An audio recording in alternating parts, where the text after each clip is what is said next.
प्रायः लोग दर्शन को देखने के अर्थ में ग्रहण करते हैं कि दर्शन करना माने देख लेना, लेकिन दर्शन में और देखने में अंतर है। देखिए, देखना जो क्रिया है वो ऐन्द्रिक है, माने जो आँख है वो प्रकाश की सहायता से देखने की क्रिया करती है। तो ये तो है देखना, लेकिन दर्शन जो है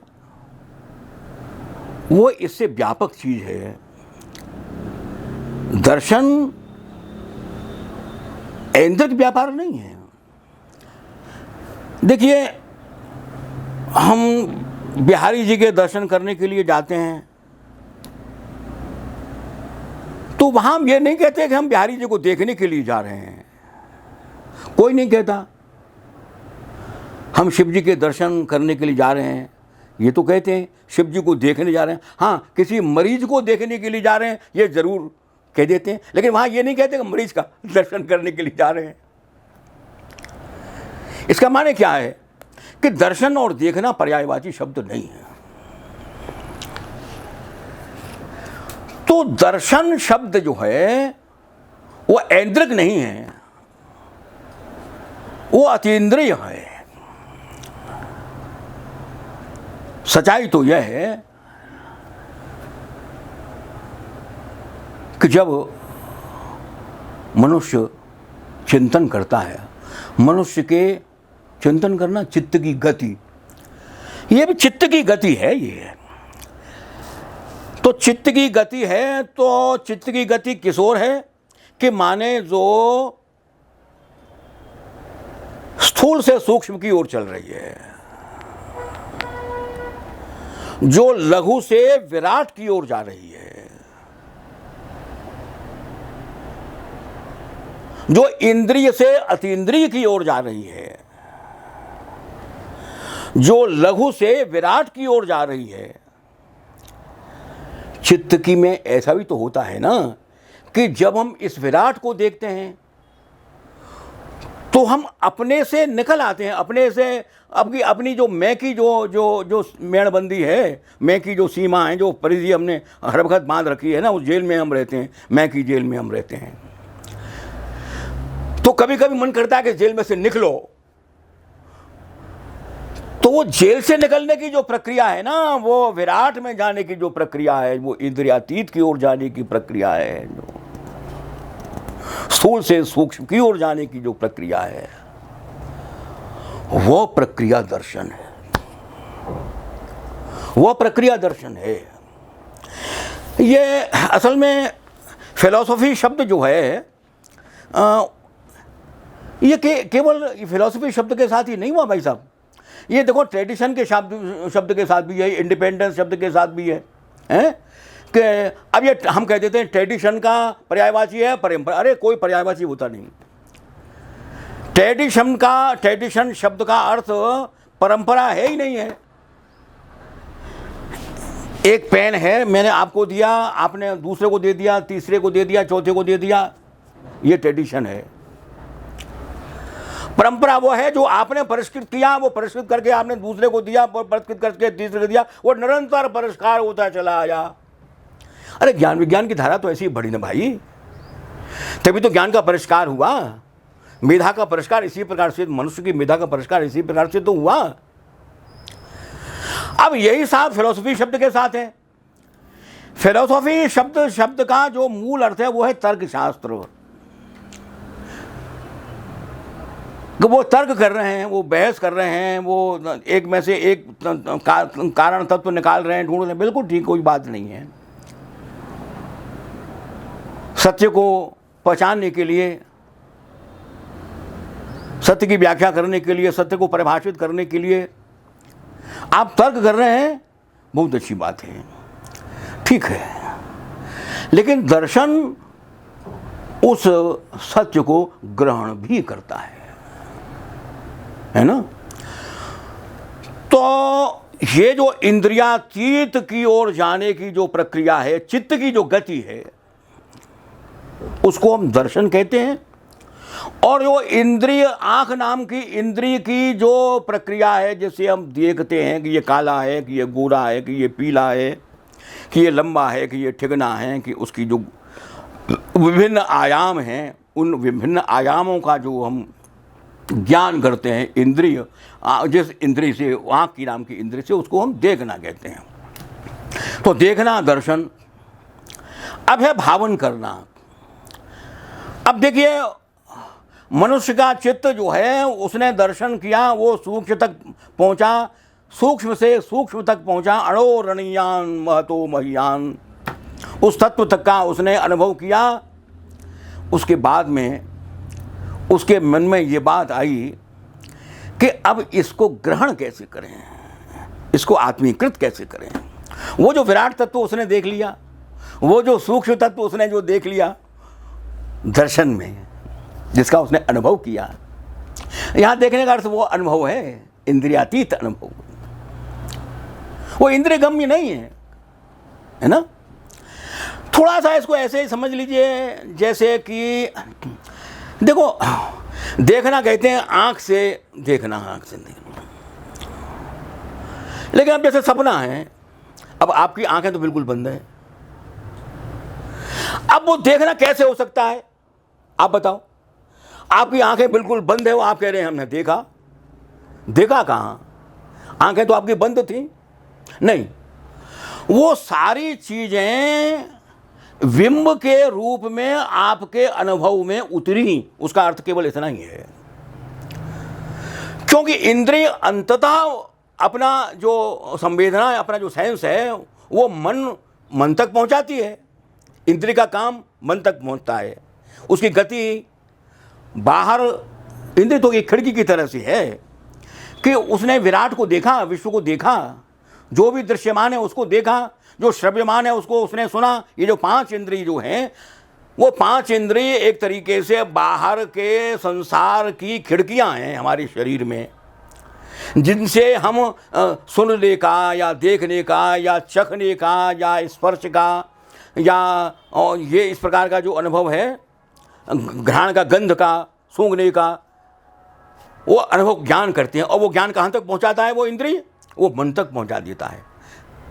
अब वो जो मन जो उसका अनुभूति करता है, तो सपने में आपने जो बिंब ग्रहण किए, जो बिंब हैं, उन बिंब को आपका चित्त ग्रहण कर रहा है। सपना देखने का बस केवल इतना ही अर्थ है। वहाँ इंद्रिय नहीं है भली वहाँ, लेकिन वहाँ वो चित्त काम कर रहा है वहाँ। ठीक इसी प्रकार से दर्शन ने उसको जाना, उस विराट को या उस सूक्ष्म को या अणुरणीयान महतो महियान को, उसके बाद में वही चित्त चाहता है कि इसको ग्रहण कैसे करूं। अब ये तो है तो ये विराट, और विराट तो मुट्ठी में आ ही नहीं सकता। हवा को मुट्ठी में कोई कैसे कर सकता है? नहीं कर सकता। अब ये जो शांत है, मनुष्य जीवन क्या है? शांत माने जिसका अंत होता है, वो शांत है। और जो अनंत है, जिसका अंत नहीं है। अब ये शांत जो है अनंत को कैसे पकड़ सकता है? लेकिन वही मनुष्य का कौतुक मन है, वो कहता है नहीं, इस अनंत को पकड़ लूं। आप कहते हैं ये तो बालमन, चलो बालमन ही सही, लेकिन वो मनुष्य का लक्षण है। बालक भी तो बैठा हुआ है मनुष्य में, तो फिर वो क्या करता है? उस अनंत का भावन कर लेता है ना। उसने उस विराट की भी एक प्रतिमा गढ़ ली। आप कहते हैं ना विराट पुरुष, वो गीता में वो विराट पुरुष के दर्शन होते हैं। अर्जुन को विराट रूप के दर्शन कराए थे भगवान ने, विराट रूप। अब वो जो विराट है, अब उस विराट के दर्शन कैसे करा लिए? वो कौन सी क्रिया थी? वो भावन है। वो आप वो चित्र देखते हैं कि वो उसके अनंत मुख हैं, भांति भांति के मुख हैं, भांति भांति के मुख हैं। वहाँ ब्रह्मा भी है, विष्णु भी है, महेश है, जाने कितने हैं। वो तो अनंत, अनंत का माने तो अनंत, कहीं भी उसका अंत ही नहीं है। है ना, और ऊंचाई और वो भी अनंत, कहीं खबर ही नहीं। लेकिन फिर भी अनंत को, उस विराट को एक चित्र में, गीता की जो पुस्तकें हैं ना उसमें वो आप उसमें वो देखते हैं ना, विराट के दर्शन कर। अब आप कह सकते हैं कि ये अनंत जो है ये भावन के द्वारा ऐसा होता है, और भावन के द्वारा इसमें कोई संदेह नहीं है कि ईश्वर अपरिभाषीय है। ईश्वर के गुणों की परिभाषा कोई कर सके, देखिए सबके लिए प्रणाम है, लेकिन ईश्वर की कोई अंतिम परिभाषा न है और न आगे कभी हो सकेगी। अपरिभाषीय है, अनंत है, वो शांति की गति कहाँ है। लेकिन मनुष्य लोक को, है ना, अलौकिक बनाता है, वो अलौकिक को लौकिक बना लेता है। ये मनुष्य की विशेषता है। मनुष्य किस बात का, मनुष्य की विलक्षणता ही इस बात में है। तो वो मनुष्य सूक्ष्म को स्थूल रूप देता है, उस निराकार ब्रह्म को साकार बना लेता है। कि अब वो जो निराकार ब्रह्म है ना, वो सूरदास जी कहते हैं, अब ये गत गत कछ कहत न आवे, जो गूंगे मीठे फल को रस अंतर्गत ही भावे। फिर आखिर में कहते हैं, सब विध अगम विचार ही ताते, सूर सगुन लीला पद गावे। सब विध अगम विचार है, उसने जान लिया, दर्शन ने समझ लिया कि सब विध अगम, ये हर प्रकार से अगम्य है, यहां पहुंचना संभव है ही नहीं। सब विध अगम विचार है, हमने जान लिया, दर्शन ने हमको बतला दिया कि सब विध अगम, यहां जानने की कोई संभावना नहीं है, पहुंचने की कोई संभावना नहीं है। तो सूरदास जी कहते हैं, ताते सूर सगुन लीला पद गावे। इसलिए हम क्या करें कि कुछ नहीं, सगुण, उस निर्गुण को हम सगुण बना लेते हैं और सगुण की लीला का गायन कर रहे हैं। ये क्या हुआ, ये चित्त की भावन नाम की अभिव्यक्ति है। उस विराट को कैसे ग्रहण किया, भावना शक्ति के द्वारा। भावना शक्ति के द्वारा छोटा बना लिया जसोदा जी को लाल। जसोदा जी का लाल कौन सा है, हर हर विद जिह पार न पावे हैं।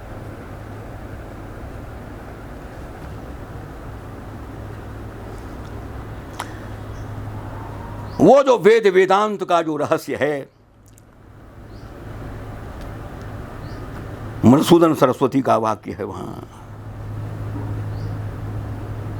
शृणु सखि कौतुक मेकम नंद गीतांगणे मया दृष्टम, गोधूलि धूसरांगो नृत्यत वेदांत सिद्धांत। बाबली, मैंने आज तो एक बड़ी आश्चर्य की बात देखी। शृणु सखि कौतुक मेकम, अरे सखी सुन, तुझे कौतुक सुनाऊं, अचरज की बात सुनाऊं। हाँ सुना। शृणु सखि कौतुक मेकम, नंद निकेतांगणे मया दृष्टम, नंद के घर के आंगन में मैंने देखा था। क्या देखा तेने, बोले गोधूलि धूसरांगो नृत्यत वेदांत सिद्धांत।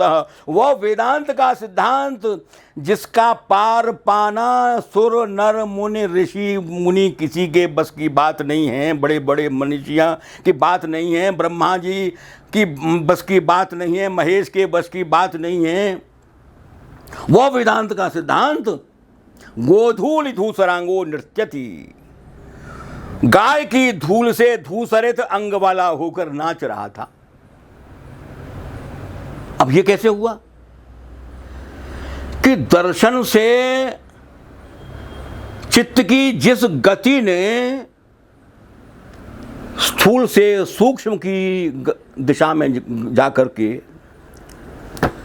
लघु से विराट की दिशा में जाकर के, इंद्रिय से अतीन्द्रिय की ओर जाकर के जिस विलक्षण तत्व की पहचान की, उस विलक्षण तत्व को भावन शक्ति के द्वारा, चित्त की भावन की गति के द्वारा नंद का बालक बना लिया। तो ये दर्शन, और ये दर्शन के द्वारा दूसरी जो चित्त की जो प्रक्रिया है, चित्त की जो गति है, वो है भावन। ये जो निर्गुण सगुण में जो अंतर करते हैं ना, ये बेचारे ये जो समीक्षक लोग हैं बेचारे, अब ये केवल वो शब्द को पढ़ रहे हैं।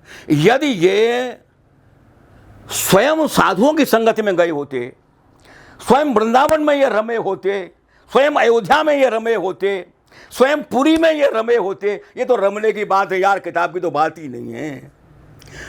किताब प्रमाण नहीं है, प्रमाण जीवन है भाई। किताबों का स्रोत स्वयं ही जीवन है, इसलिए प्रमाण जीवन है। तो निर्गुण और सगुण में कुछ भी भेद अंतर नहीं है। अंतर केवल इतना है कि वो दर्शन ने निर्गुण तक की पहचान की। जिस निर्गुण विलक्षण तत्व की पहचान दर्शन ने निर्गुण तत्व के रूप में की थी, भक्त ने भावन शक्ति के द्वारा, चित्त की भावन नाम की गति के द्वारा उसी विलक्षण तत्व को कृष्ण, राम, शिव इत्यादि के रूप में अब ग्रहण कर लिया, उसके रूप बना दिए। अब तीसरी जो चित्त की जो गति है वो है अभिव्यक्ति। तो दर्शन ने जिस विलक्षण तत्व को अपनी एक गति के द्वारा पहचाना था, जाना था, उसी तत्व को चित्त की भावना नामक गति ने, भाव नामक गति से उसको ग्रहण किया। और जब चित्त जो है अपना हृदय उस भाव से विलोड़ित हुआ, जब वो भाव में उफान आया, जैसे दूध में उफान आता है ना, ऐसे जब हृदय भर गया, हृदय उद्वेलित होने लगा, तो वो अभिव्यक्त हुआ, वो नृत्य में अभिव्यक्त हुआ, वो नाचने लगा, उस आनंद में नाचने लगा। वो जो चित्त की गति थी भावन की, उस भावन का जो उद्वेलन उसके हृदय में हुआ, उस गति में वो गाने लगा, उस गति में वो कविता करने लगा, उस गति में उसने राम की मूर्ति बना ली, उसने कृष्ण की मूर्ति बना ली, मूर्ति कला का विकास हुआ। वो मूर्ति कला है। तो जितनी भी कलाएं हैं वो अभिव्यक्ति हैं। चित्त की जो तीसरी गति है वो समस्त कलाओं की जननी है, अर्थात उस अभिव्यक्ति की जो गति के द्वारा वो कभी संगीत में अभिव्यक्त होता है, कभी नृत्य में अभिव्यक्त होता है, कभी वो काव्य में शब्द में अभिव्यक्त होता है, कभी वो मूर्ति कला में, या कभी वो चित्रकला में वो अभिव्यक्त होता है। और उसी परात्पर तत्व को भावना करके हम अभिव्यक्त जब करते हैं तो कभी नटवर कृष्ण बन जाता है, कभी नटराज शंकर बन जाता है। वो भिन्न भिन्न रूप, कितने ही रूप बन सकते हैं, कौन जाने कितने रूप बन सकते हैं।